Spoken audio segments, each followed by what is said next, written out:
This is a Hollyleaf cherry, and it's out here in Mission Trails, which is in Southern California, but it's native to about northern Mexico region up into about San Francisco and a little bit north of that. But it's called the Hollyleaf cherry because of its leaves, which are actually quite tiny in this chaparral plant. And it's similar to holly, but not nearly as stated or dramatic, I would say. It does have fruit, which you can tell are starting to bloom right now, and they will turn red, which is great. And these red fruits are edible when they do turn red, but there's mostly seed and you're not going to get a lot of meat off of them. But the reason you might want to plant something like this in your garden is, one, it's super drought tolerant, but two, the native pollinators absolutely love it. It has some symbiotic relationships with a bunch of different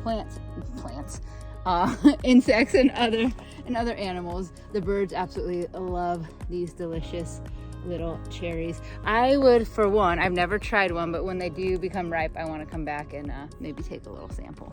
So anyways, oh yeah, it does have a taproot, which if it gets damaged in any way will kill the tree.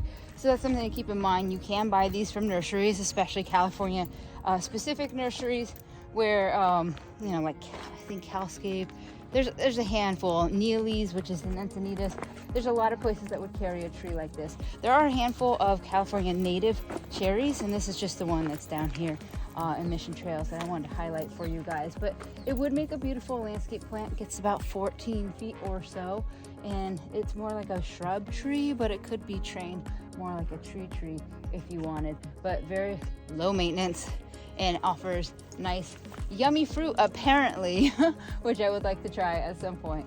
So let me know if you've had any experience with these cherry trees. If you've tasted them, I would love to know what they taste like, so let me know in the comments below. Oh yeah, Prunus licifolia. I don't know if I said the botanical name, but that's really helpful when finding it, because there are, like I said, a few different types of native California cherries, I guess you call them, or Catalina cherries. So Prunus licifolia, which is like ILICFO, I don't know the rest, something like that, folia. I found a ripe one. Just don't have a lot of meat. It's kind of more like a plum, honestly. Definitely worth it. Just you might be here a while actually trying to get some calories off these things. And all right, Banjo, we can go back to our walk.